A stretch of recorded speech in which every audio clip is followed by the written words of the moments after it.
Hello to anyone who cares, my name is Silentesk, and welcome back to Dream Daddy.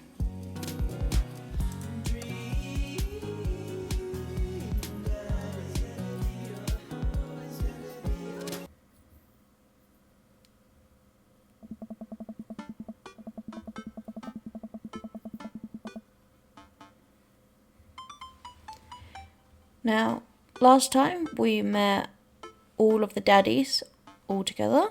Finally, had a great barbecue, and then our daughter Amanda decided to be a little bit rebellious and terrify the crap out of us. So it's going to be interesting to see just how this story's going to progress from here on out. We've been not fully introduced yet, but we've had mention of Dad Book. So I'm assuming that's coming into play this episode. So that's going to be fun. I definitely didn't sleep well last night. I brew some strong coffee and make some scrambled eggs for Amanda as a peace offering. She eventually wanders into the kitchen. Hey. I thought about what you said last night. I should have texted you. I said I was going to do it and I didn't. I honestly just didn't even think about it. It's great to know that you're not even a second thought in your child's head. I'm really sorry, Pops. I won't do it again. You better fucking not. I can't stay mad at you. Well, I'm sorry for freaking out on you. I trust you to make good choices. Good. Well, I'm not sorry for freaking out on her. I think we are justified in that. So, I trust you to make good choices. I feel like kids appreciate it when you show that you can trust them. I also thought about it, and I'll try to give you your space from here on out. I gotta trust that you can take care of yourself. Team Bernardi? Team Bernardi. Amanda gives me a hug. Want some eggs? You know it. Sprinkle some cheese on them? Already did. Bless you. Amanda scarfs down the eggs in the time it takes me to wash the pan. Alright, I'm off to school. Smell you later. Wait, one more thing before you go. What? What's Dad Book? There you go, I told you. I told you it was going to be very soon. It's a social media platform. Wait. What? What's a social media platform? Dad, I have to go to school. Come on, Amanda. I'm an old man. I can't put together a Dad Book profile on my own. Alright. I'll help you sound interesting on the internet. Amanda spends the next couple minutes setting up my profile on Dad Book, which, as it turns out, is a place where dads can get together and talk about fatherhood. Alright, Pops, we gotta fill out your profile. Let's get some likes and dislikes. Oh, do we get to make it? Oh, yes. It's a little quiz thing. On a Friday night, you are most likely to polish and sort my coin collection, Netflix and grill, baby, fall asleep watching the History Channel, torment my children with dad puns, sink into blissful oblivion. Assuming Netflix and grill is exactly what it says, and it is watching Netflix and grilling stuff, but on the off chance it is based on the innuendo, that is not what we do. I'd say falling asleep watching the History Channel is the most accurate option here. If you had one thing to take with you onto a desert island, what would it be? My trusty grill, The Lost Shaker of Salt, Castaway on DVD for instructional purposes, a boat, obviously. I don't need anything, my survival skills have trained me for this day. Now, a grill, sure, so long as you have the fuel to burn stuff on it, which obviously you can get from natural resources. The Lost Shaker of Salt's not going to do you any good, except for maybe acting as a tiny little shot glass of water, where you can purify the water. Castaway on DVD for instructional purposes is probably my favourite answer, but without a DVD player, you're fucked. A boat obviously is a great answer. It is a great answer, but it's not in the spirit of the game. I don't need anything, my survival skills have trained me for this day. Is a very cocky answer, you know. And even if you have these skills, take anything you can get. So the answer is, would I want to cook my food on a grill, or would I would like to have a receptacle for clean water. I'd empty the salt out of the salt shaker.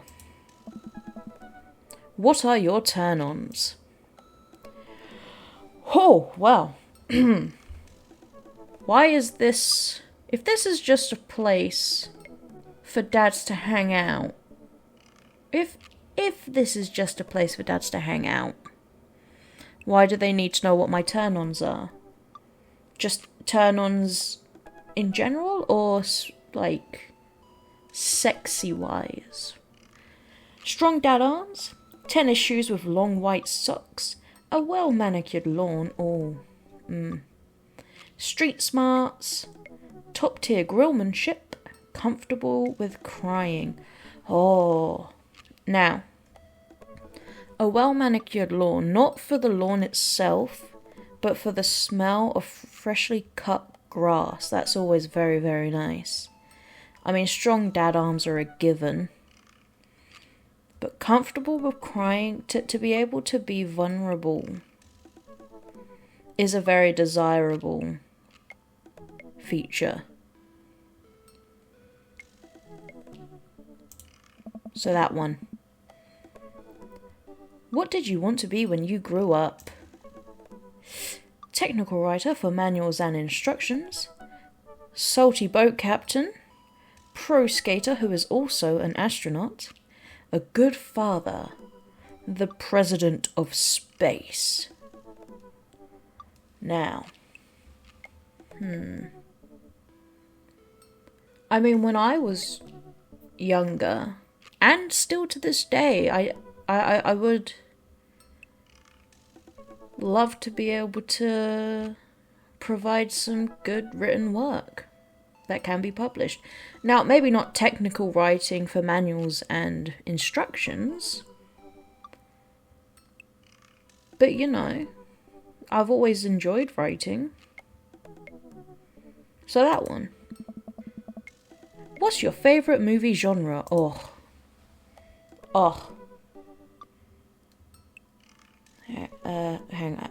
Hang on. Is it not on here? War documentaries, Sean Connery's entire filmography, anything on Laserdisc, romantic comedies, whatever will make me cry, old comedies that haven't aged well. But horror is my favourite genre of film. Now, comedy horror comedies are good as well. I love horror comedies. I don't like romantic comedies very much. Whatever will make me cry. I do like a good crying film. Old comedies that haven't aged well are good as well. Obviously, they're not politically correct, but they can still be funny. Oof. You know, crying can be very cathartic. So I think I'll go for whatever will make me cry, as much as I do love old comedies. What's your ideal date? Napping together, doing a 1,000-piece puzzle together, eating a healthy dinner at 4 p.m. No. Absolutely not. Trying to geocache but getting hopelessly lost. Arson. Being emotionally vulnerable.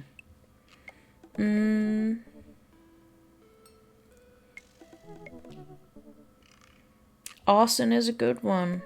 Very, very, very fun activity. Napping together. I don't really like sleeping very much. I feel like it wastes a lot of time, and if I'm with someone that I want to invest time in, I'd like to be conscious with them. So I guess out of these options, although I'm not really into puzzles, this is probably the ideal option to take. Or is it being emotionally vulnerable? We'll go with the puzzle pieces. The 1,000-piece puzzle. Because at least then we can have the telly on whilst it's happening, have something nice on in the background, you know, chat, whilst being occupied with an actual activity. What do you never leave home without? A sensible cardigan, my sick vape, my book of word jumbles and a pen, a cool knife, my cripplingly low self-esteem. I frequently forget my phone, keys and wallet at home, sometimes. Now, I do take my fleece. I put my fleece on every time I walk out the door. I also bring my cripplingly low self-esteem. But if I want people to engage with me, I can't have that on my profile. Because then they're like, I don't want to be dealing with this person who thinks lowly of themselves. So a sensible cardigan will be the answer. I spend a lot of time thinking about conspiracy theories, I mean, why not? How proud I am of my child, of course. Potential ends of the world, constantly. If I'll ever be able to love myself as much as I love my grill, absolutely. When I can next get a cup of coffee, yes.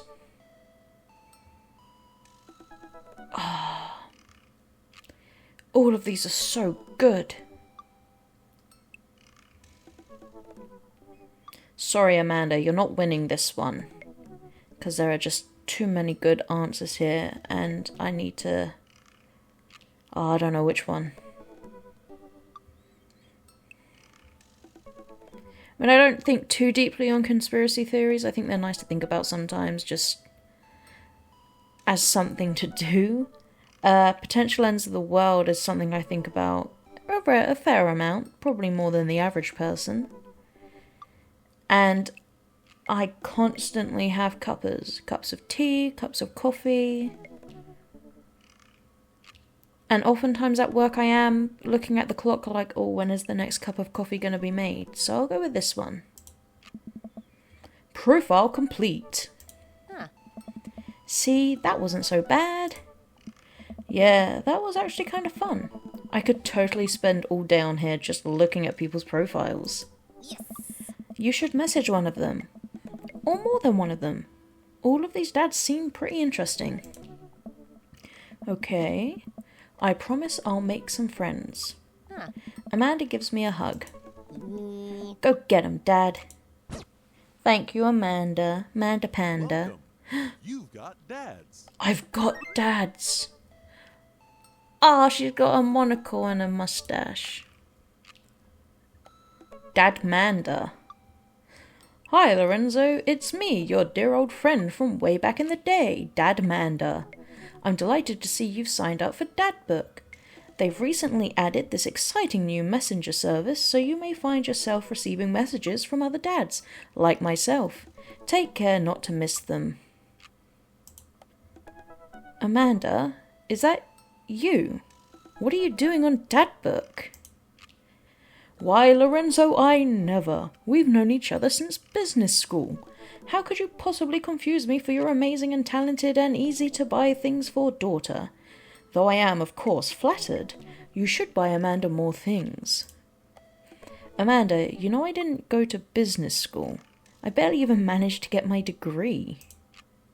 Wait. No. Wow. I didn't say that. You never heard that. This is gold. I was a great student, I swear. I graduated at the top of my class because I worked hard and ate all my vegetables. Totally holding on to this for later. Wait, do you even remember what I majored in? I declined to comment. Cool. Sweet, so we got Dad Manda as our wingman. And now we have Dad Book. I guess I get to choose which dad to talk to. Which raises the question of which one. Who do I want to talk to? Matt, Hugo, Damien, Joseph, Robert, Brian, Craig. All such good options. Bowtie. Coffee Man. Cult leader with marital issues. I might want to stay clear of that, actually. Transylvanian. You know what? I've talked a lot about needing my morning coffee, and Matt does own a coffee shop, so we'll talk to him, butter him up, get some discounts on coffee and stuff. That could be fun. Oh my god, they have... Oh my god, they have... Okay. Matt Seller. Avid music enthusiast. Passionate coffee drinker. Yes. You can find me most days selling bean juice over at the Coffee Spoon, or hanging out at the park with my amazing daughter. Hit me up about 80s no-wave music. On a Friday night, you are most likely to perfect my cold brew setup. One drip at a time, baby. If you had one thing to take with you onto a desert island, what would it be? Fine tunes to pass the days away. That sounds nice. What are your turn-ons? Multi-instrumentalism. Right, yes, good. What did you want to be when you grew up? A barista, weirdly enough. He's always wanted to serve the people. What's your favourite movie genre? Shit with subtitles. That's fair. What's your ideal date? We go to the animal shelter and seriously consider adopting a cat. I'm more of a dog person myself, but cats can be cute. What do you never leave home without? My headphones, both in-ear and over-ear, just in case. I spend a lot of time thinking about where did writing commas into song titles come from, and where did it go? Did we all just agree that it's a bad idea? Okay. So we got some profiles we can look at here. Okay. Matt, I will come back to you because I want to go look at some other answers. Hugo, you're a very well-educated man. Great sense of style that I will never get over. Hugo Vega, middle school teacher, high school teacher, writer of scholarly articles on 18th century literature for various esteemed publications. If you're on here to tell me that my son put a cherry bomb in your trash, I know, and I'm sorry. On a Friday night, you are most likely to brew some strong tea and paint my miniatures. You paint miniatures? Oh, I might have to reconsider the direction I was about to go in. If you had one thing to take with you onto a desert island, what would it be? A Remembrance of Things Past by Marcel Proust. Literature, nice. What are your turn-ons? Muscles. I have muscles, they're just hidden underneath insulation. What did you want to be when you grew up? A movie star? Oh, you can still do it. You're definitely attractive enough for it. You don't always need talent so long as you're attractive. What's your favourite movie genre? Documentaries on art history, that checks out. What's your ideal date? Each of us read a different book on opposite sides of the couch in comfortable silence. So you're not very personable then. What do you never leave home without? My glasses. Actually, I forget them at home a lot. I've never seen you with glasses on, I don't think, so that makes sense. I spend a lot of time thinking about. I worry that people who are against e-readers are more in love with the idea of books than actually reading them. That is a good thought to have. Whilst I don't read physical books very often, I do read a lot of fictional stories on the internet. So I like that you think about that sort of stuff, Hugo. Let's see. Damien.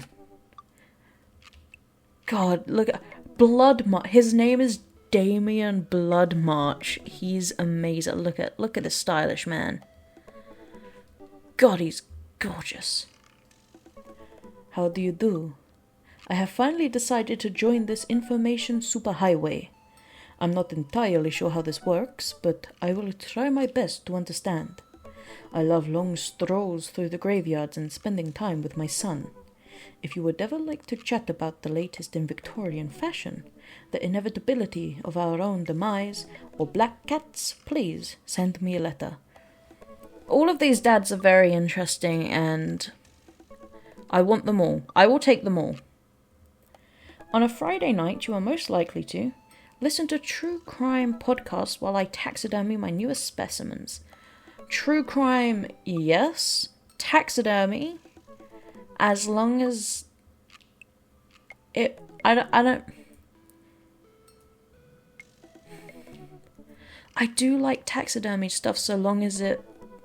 If it's weird to say it, so long as it was sourced ethically, you know? Like, you didn't just go up to a poor defenseless animal and bat it over the head. If you had one thing to take with you onto a desert island, what would it be? A coffin. That makes sense, you know? You got some shade with you that you can sleep in. What are your turn-ons? Pronouncing... Oh, shit. Bosome? Bosome. Not bosom. Bosome. Or is it bosom? I think bosom is two S's. Bosome. Correctly. What did you want to be when you grew up? A bat. That makes sense. I bet you achieved that because, you know, when you come into age as a vampire, you do gain that skill. What's your favourite movie genre? Foreign art house horror. Okay, I think I have to go with him. Because he loves horror films. And that's just everything I need in a person. I need someone to be able to watch horror films with. That is what I am severely lacking in my life. What's your ideal date? It's night. We are at an industrial darkwave club in Berlin. The music drums to the beat of our hearts. Okay, a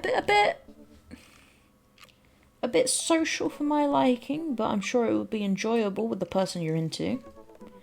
What do you never leave home without? An upside down cross. I spend a lot of time thinking about mortality salience. Mortality salience? Hang on. I need to do a quick Google of what the heck that word means.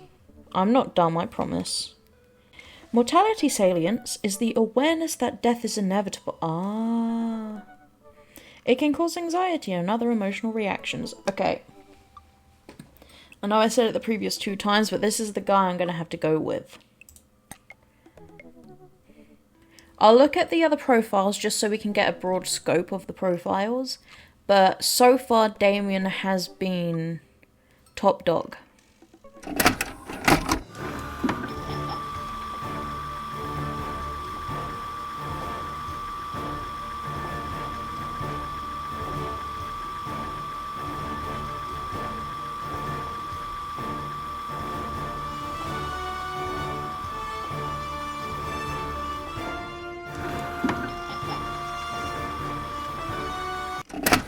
So, after extensive consideration and looking into each of these dads, I'm sorry, but horror films are too close to my heart to ignore that profile. And it's gothic, it's very, dark, twisted, horror-centric, and this is the type of stuff that I love. Now, when I started this series, and I saw the character of Damien Bloodmarch, again, great name, and I started to do a Transylvanian accent, or tried to, because it's not a good accent that I'm attempting to do. Now, did I know that this would be the guy that I would try and interact with the most? No, I did not. But, that decision is made and it's going to be stuck to for as long as I can attempt to succeed, but fail at a Transylvanian accent. So, screw it. We're locking in. We're locking in with this one. And I'm sure, your opinion can change over the course of this game, and you can talk to other dads and it can progress however you want it to progress. But as of this time, Damien, I'm gonna message you. You gorgeous man. Decisions made. Damien seemed really interesting. A little odd, but interesting. I think I should hang out with him to get to know him a little better. Yes. And so it begins. I navigate to Damien's dadbook page and type out a message. Hey dude, you seem cool. We should hang out sometime. Not how I would... Why did you not capitalize your H? Or your Y? Or your W? And why didn't you put... You know what? It's just something that screws with my head. People just don't use punctuation. It's fine. This is just going to be the way it is. I sit there for a minute before I see that Damien's typing. But then he keeps typing. And typing. Man, is this guy writing a novel? I leave the computer to make some coffee. And he's still typing. I sip my coffee and the computer finally dings. Oh god.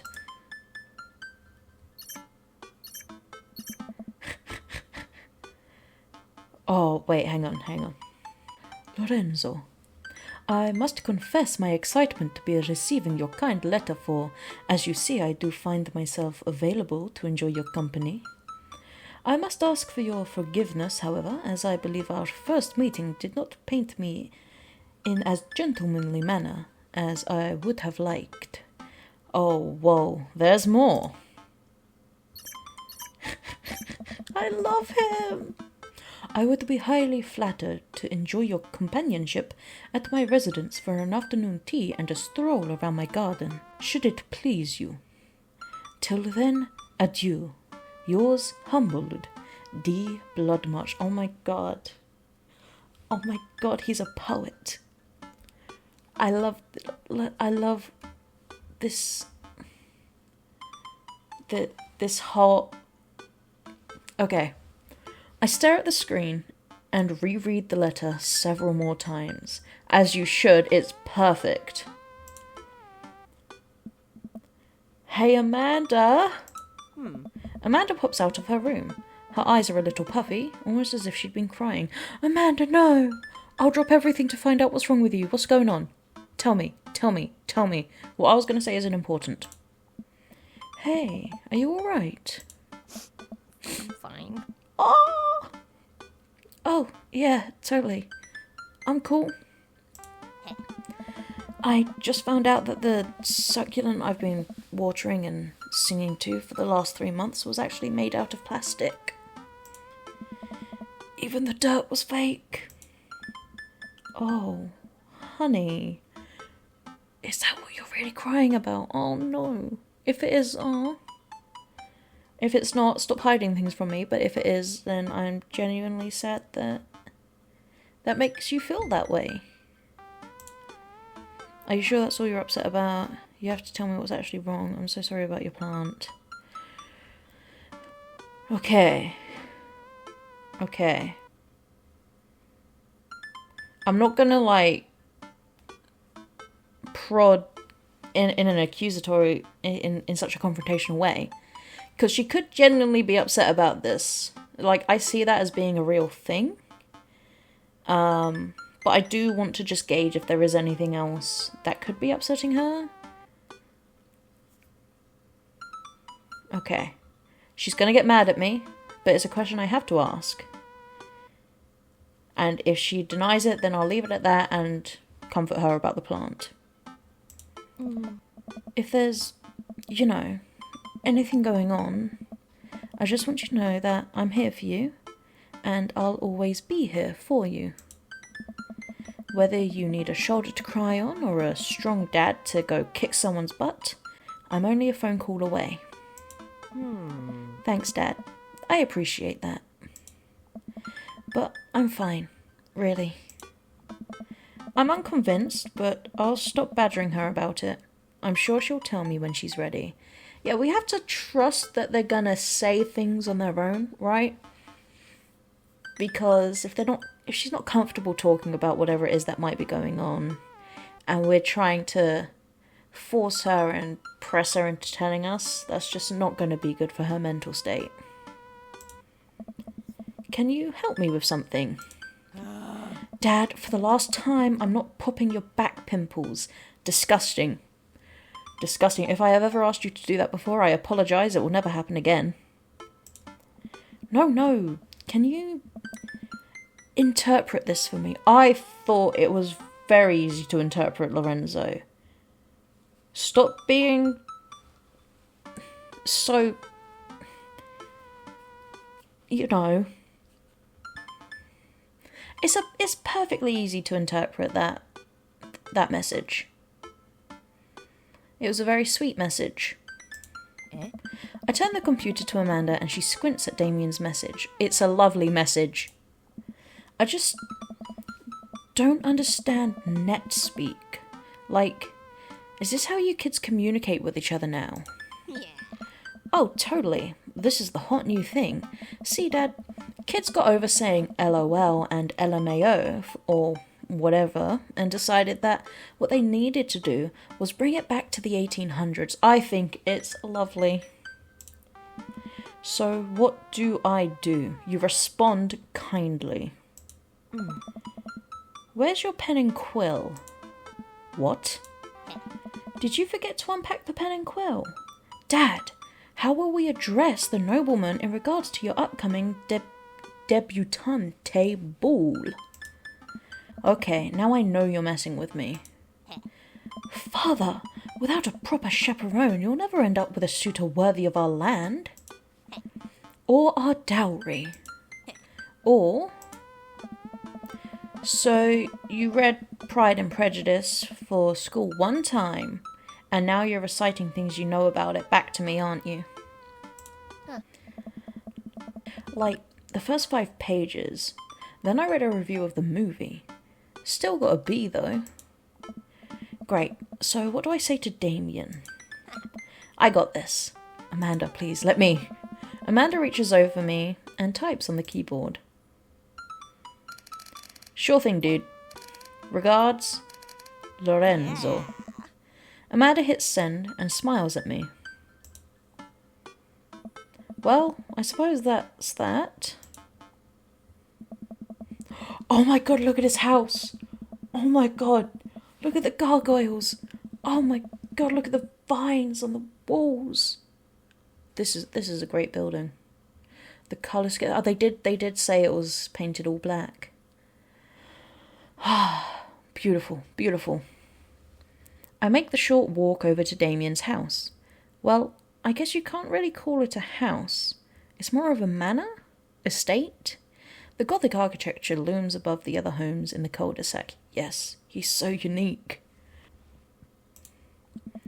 I walk past a couple of gargoyles guarding the front door and look around for a doorbell.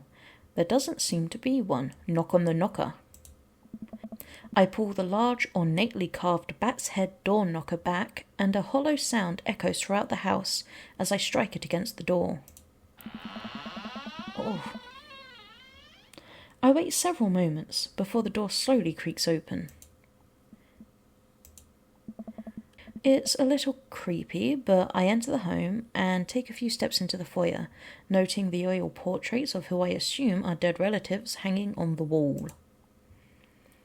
Ah, beautiful. Oh my god, a dog. Oh my god, skulls. They're so...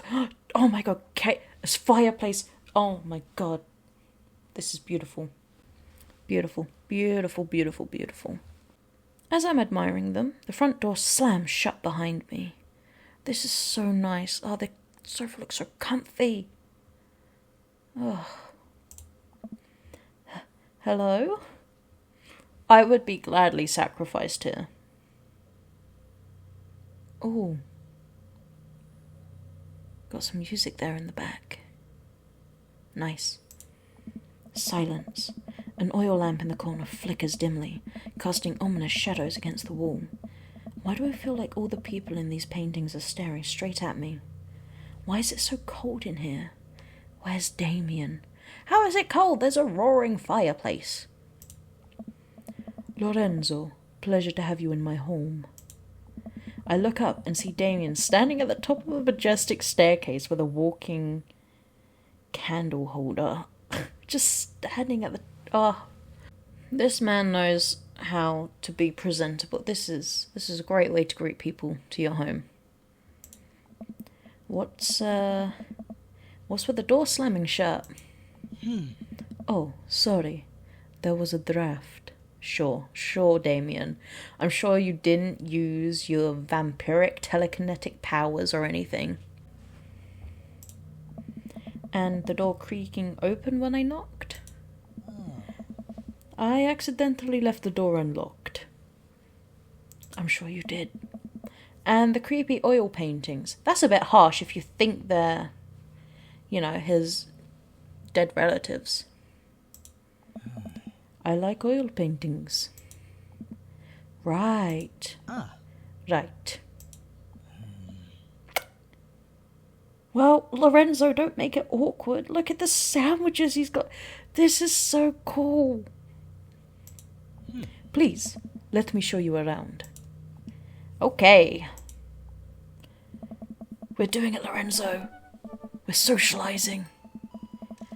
Damien leads me around his house, showcasing his parlour, sitting room, auxiliary sitting room, and the parlour again for some reason. Oh. This is one of the older homes on the block, yes, but nowhere near as old as the architecture might suggest.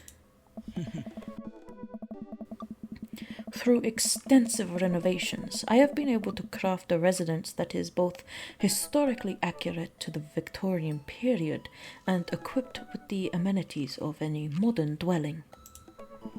We walk past a door covered in bumper stickers, caution tape, and a black parade poster. Did they listen to My Chemical Romance in the Victorian era?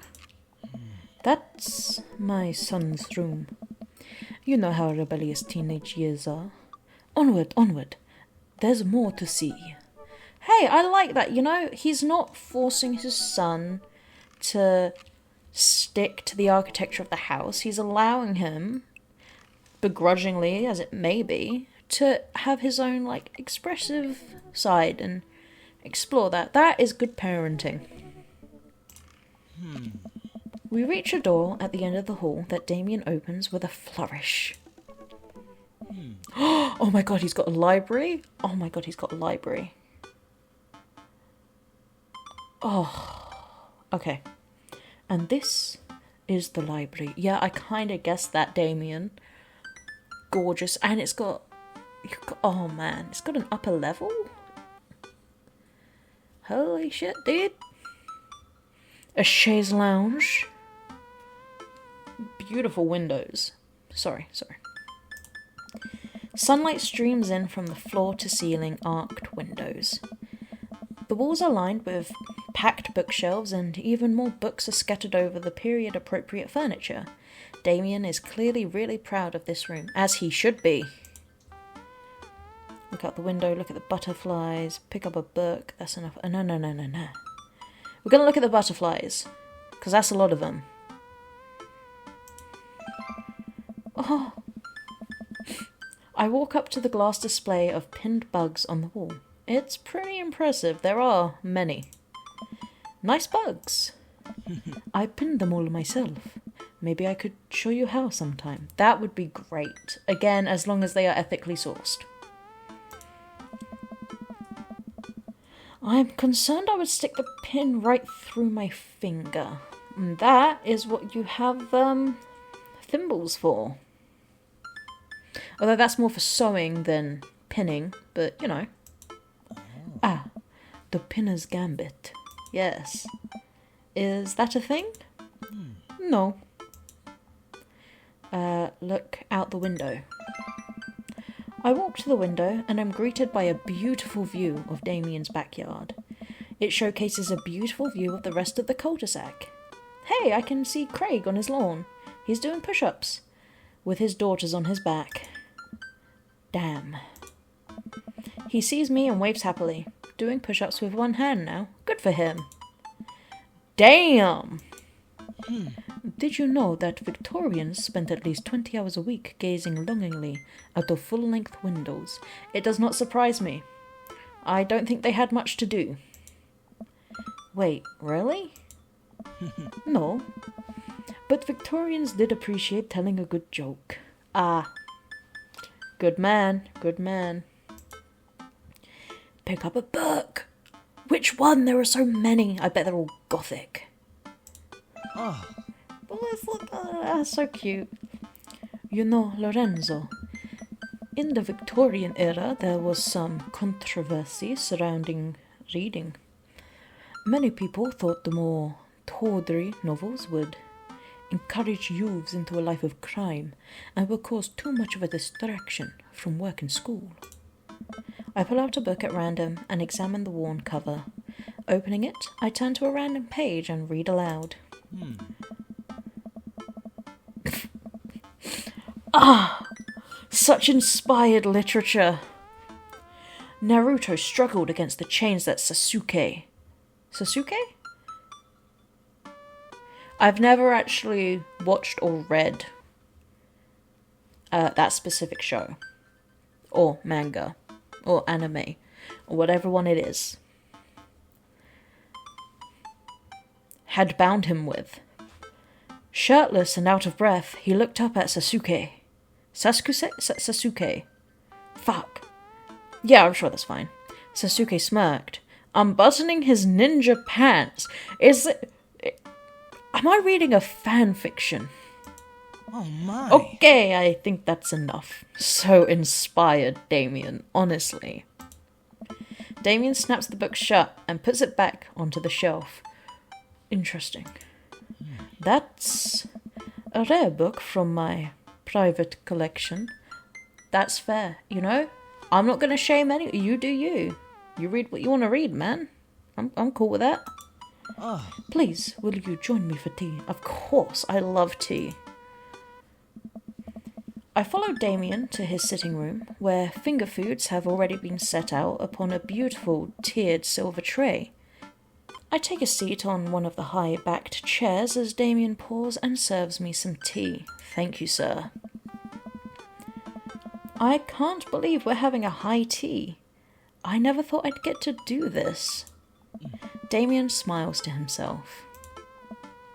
What?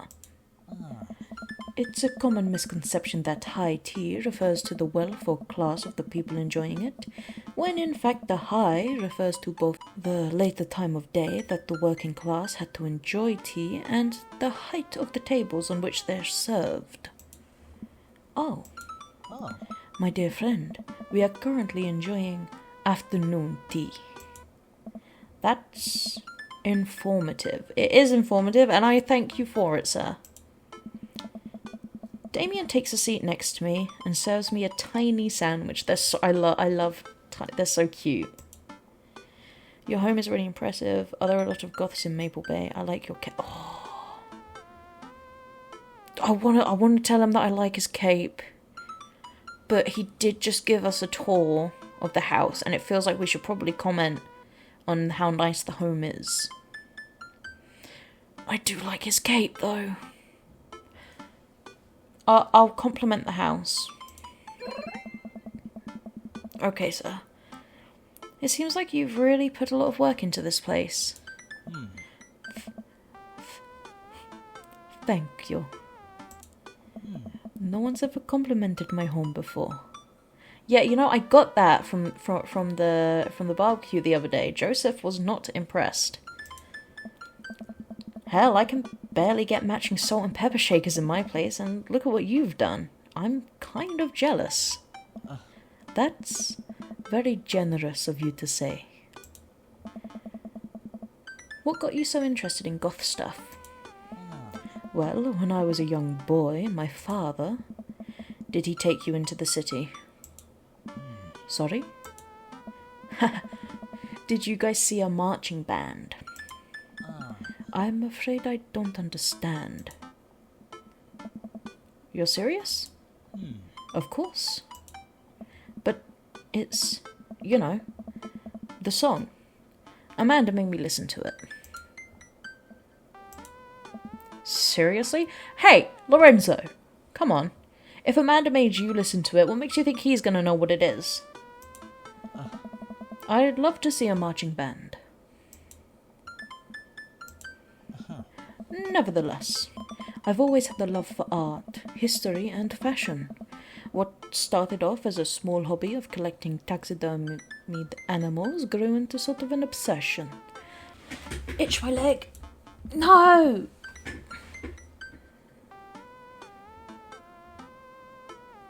Is there a way to go back?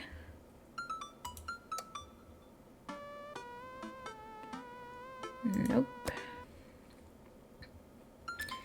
I will read that in post. Why not go all the way? I like not dying when I catch a cold. That's fair, sir. He takes a sip of tea. I can acknowledge that there were many very terrible things about the Victorian era, and to try to live a life that strictly aligns with those ideals would be admittedly horrid. Very good. Very, yes. That is a valid point to make. But I think it takes a critical mind to truly appreciate something to the fullest, to be cognizant of its flaws and love it all the same. I agree with you there, sir. Tell me, Lorenzo, do you have any hobbies? Oh man, I do, but I don't know if I care about anything the way you care about this stuff. Well, I'd love to hear about your interests. Hearing someone talk about the things they're passionate about is intriguing and, quite honestly, rather attractive. Oh, fuck, he used the word. Okay, Damien, I'll do it for you. It is nice, though, to hear people talk about the things that they love. It's nice to experience the passion from a third-party point of view. It's a nice feeling.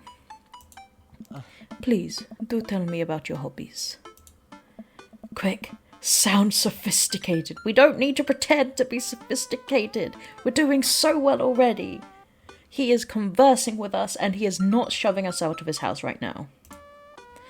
I like watching soap making videos on the internet. Love me some word jumbles. I learned how to juggle once.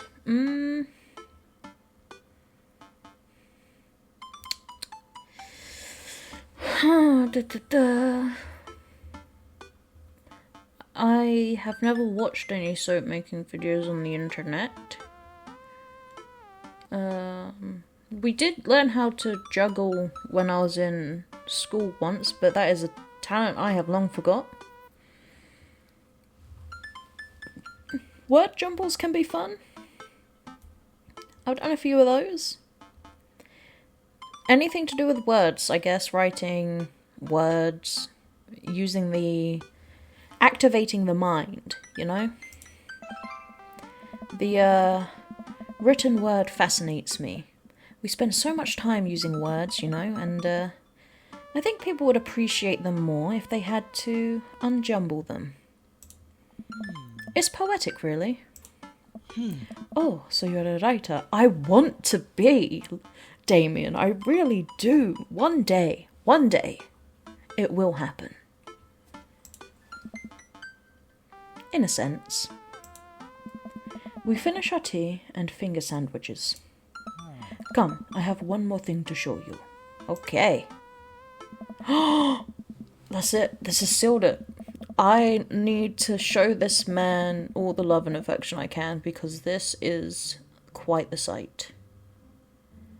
This is gorgeous. Damien takes me around the back of his home, where a variety of flowers flourish in beautifully landscaped rows. A small stone path weaves through it, and butterflies flit lazily through the air. My garden. It's beautiful. Thank you. Victorians took flowers and floral arrangements very seriously. You see, it was considered uncouth to discuss personal and romantic relationships in public, so lovers and friends alike would use bouquets to send secret messages to each other. Each flower and plant is symbolic of different feelings. I didn't know that, Damien. That's very interesting. Even more Oh, okay. Knowing what I'm saying. Okay. Even more interesting is that one flower could mean different things depending on the other plants it was paired with. One had to be extremely careful, as even the style in which the ribbon was tied around the bouquet affected the message. Damien leans down and plucks a gorgeous bright orange flower off of a vine. Lilium bulbiferum. Lilium bulbiferum? Bulbiferum, yeah. The orange lily. What do you think this one means? Ah, fuck. Orange lily. My loins are ablaze. Thou art the tightest. 3 cheers for sweet revenge. Orange lily. Tightest as in you're cool, I assume, and not something else that could mean. 3 cheers for sweet revenge. Orange. Orange. What's the significance of orange?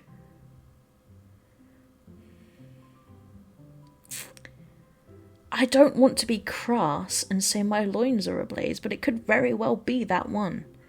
The others don't sound... Orange doesn't seem like a revenge colour. Fuck. Oh, I don't want to seem too forward with... Because I feel like attraction would be more... I don't know. Maybe I'm naive for thinking attraction is more in, like, the pinks and the reds. And even the blues. I don't think it's about revenge. I'll say thou art the tightest. Oh, okay. The orange lily is actually symbolic of pure hatred. Pure hatred. Fuck. Damn it. I tried. Of course it would be hatred, you idiot. Well, and that's precisely why floral arrangement is so challenging. What's your favourite type of flower? Oh, snapdragons, honeysuckle, sunflowers. Alright, I've heard of all of these, but I want to take a look at them to see which one aesthetically pleases me. Name-wise, Snapdragon takes the cake. Okay, Snapdragon. Looks...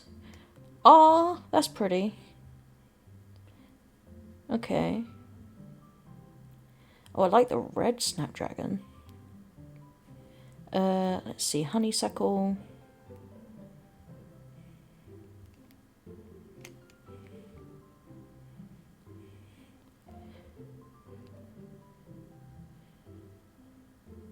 Oh, that's pretty as well. That's very pretty. And very unusual looking. Oh, that's a lovely picture. Japanese honeysuckle? Oh. Whilst I love the name Snapdragons more, honeysuckle aesthetically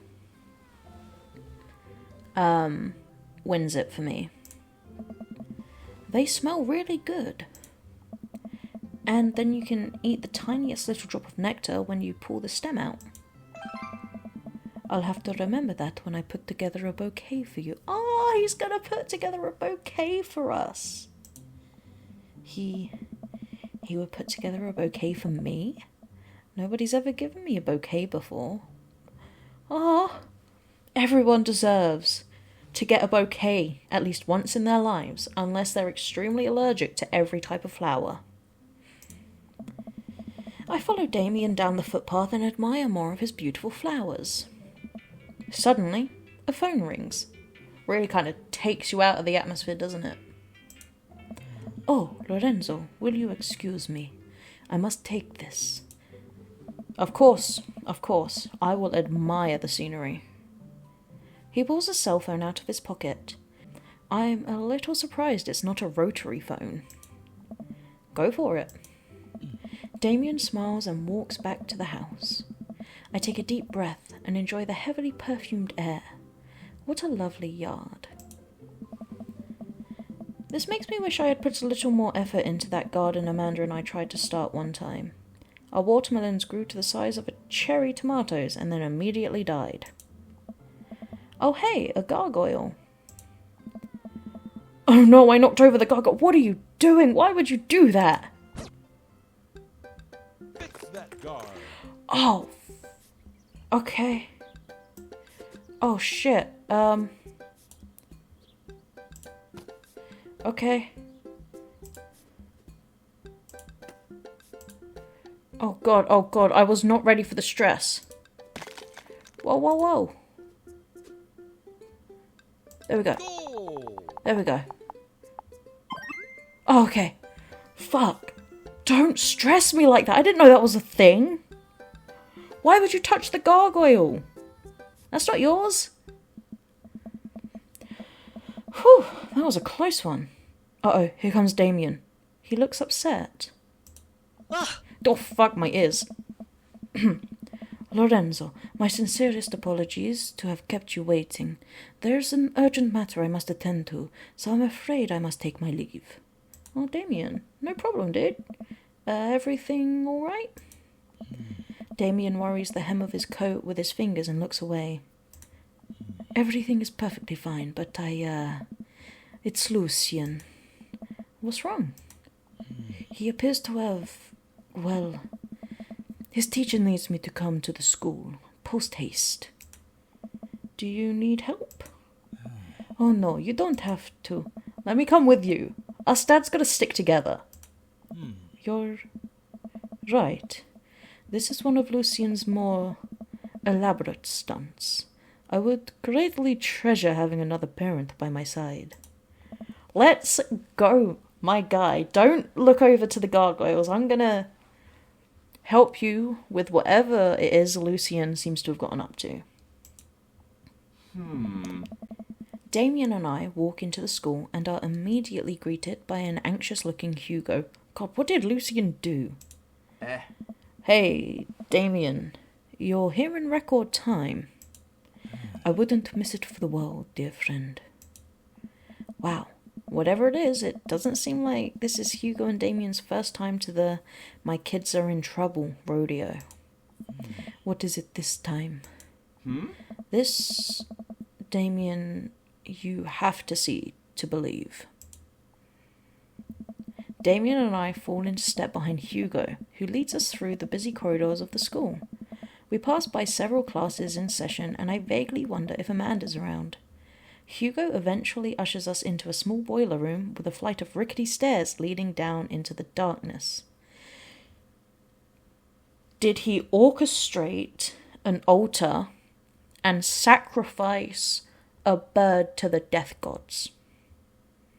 That's my guess. Watch your step. I can hear faint voices drifting up from the basement, and they don't sound happy. As I'm led into the depths of the school, I recall the antics I got into as an angsty As I'm led into the depths of the school, I recall the antics I got into as an angsty middle schooler. At least I had enough sense to stay out of creepy basements.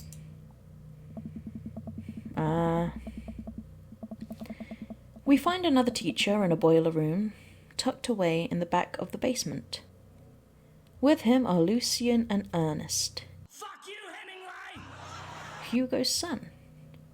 Lucien has a bloody nose. Lucien, what happened? Did you instigate the fight, or are you a victim here?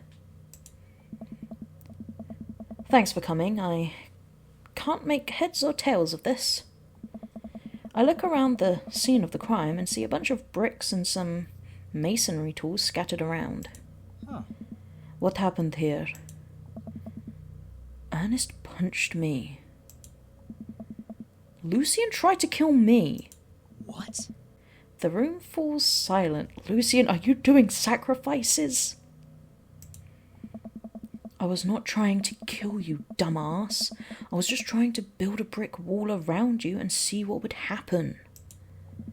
You promised me there was wine down here. You tricked me.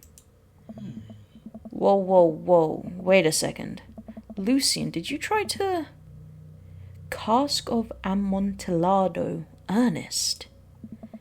I'm neither confirming nor denying that. I turn to Damien and whisper to him. What's Cask of Amontillado? It's a classic Edgar Allan Poe short story where a man gets his enemy drunk, lures him down into his cellar with the promise of wine of a fine vintage, and then buries him alive behind a brick wall. Lucien! It's a lovely story. So wait, Lucien, you tried to do that to him. I was curious to see how it would turn out. I wasn't actually going to leave him there. What was the thought process here? That Ernest was just going to sit still while you slowly built a tomb around him? Well, it worked for like 20 minutes because he's an idiot, but then he realized that I had lied about the wine. It took him 20 minutes to realize you lied about the wine. And you were cackling manically. That sort of tipped me off. Ernest, 20 minutes? Exactly, that's what I'm saying. Dad. Sweet Manchego! It took you 20 minutes. Son, we just did an entire 2-week unit on the cask of Amontillado, and it took you 20 minutes to realize Lucien was leading you into an elaborate ruse? Did you even read the story? I read the first 5 pages and then read a review of the movie. Sweet Manchego! It's only 5 pages long and there is no movie. Yeah, you're right. I paid Lucien to read it for me. Actually, he didn't even pay me. So, when you think about it, this was me teaching him a lesson. You know what, Lucien? You kind of have a point there. That does not excuse what you did. Damien and Hugo both have their heads in their hands. God, causing just mental crisis over to the dads. You guys are always telling me to engage in the literature, and I did. I don't see a problem here.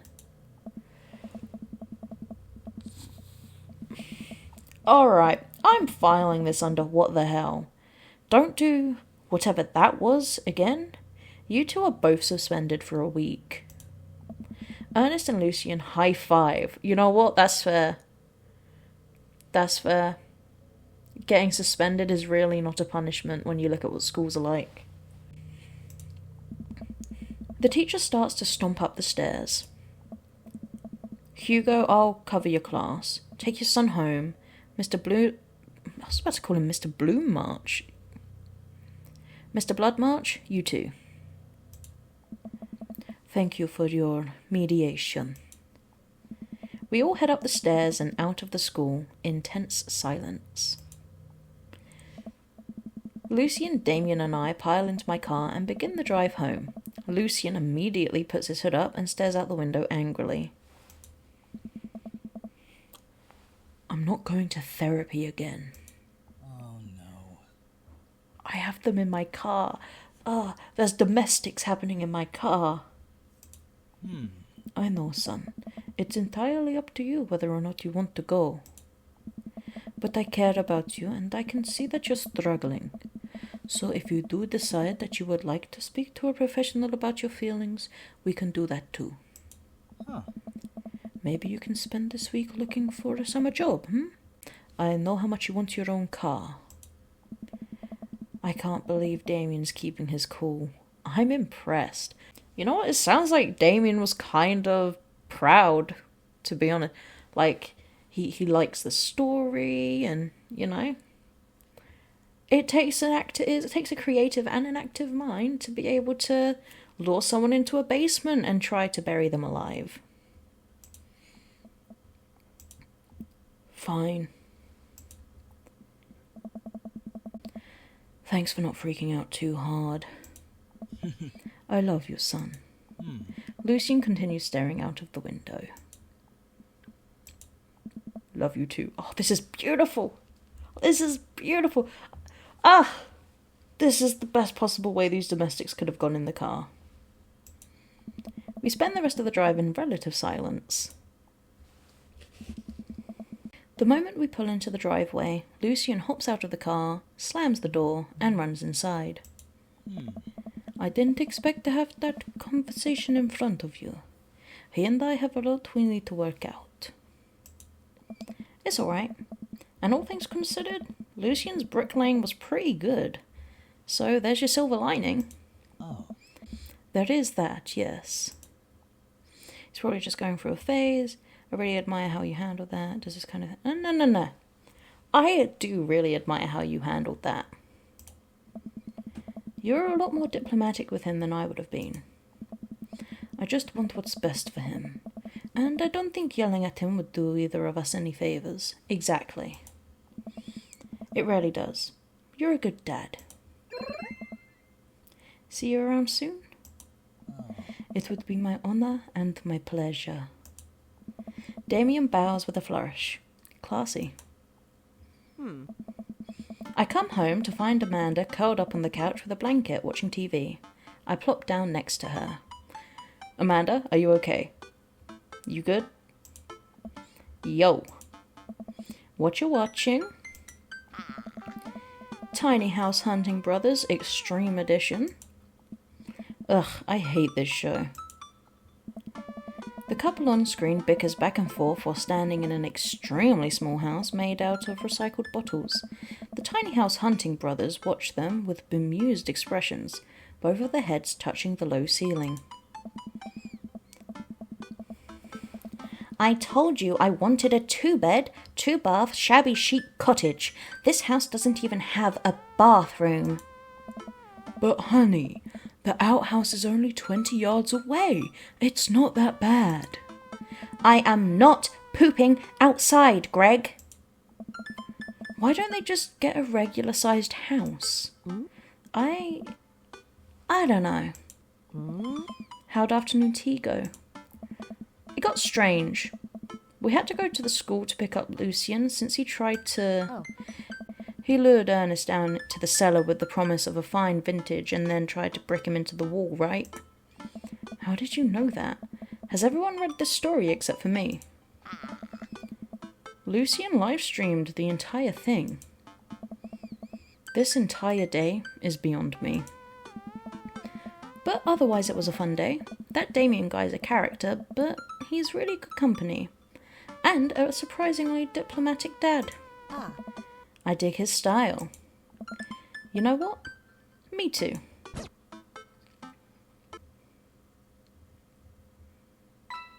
Date complete! Oh shit.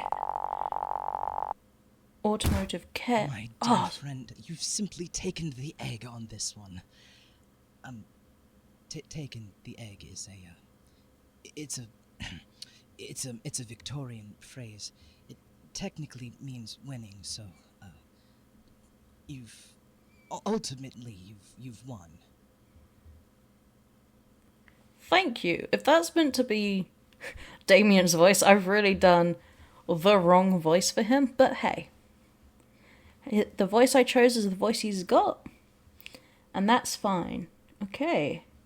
Now, I don't know if these I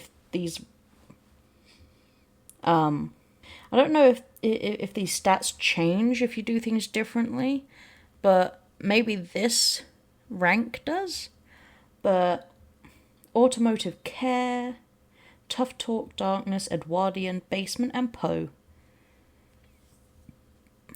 Rank S, pretty good. Dad points for 494,019. Daddy points 395,292. Total is 98,765,430. That seems good. That seems like a good first date.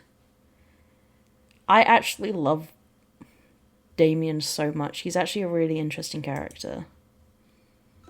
And I think with that first date completed, we did of course look at Dad Book at the beginning, and I think that took up a bit of time anyway. But with that first date completed, I think it's a good place to end it there. Damien's really cool. Lucien is a very bright and crafty teenager. So, and he managed to get a week off school, so that's something to be admired. Until the next video, farewell.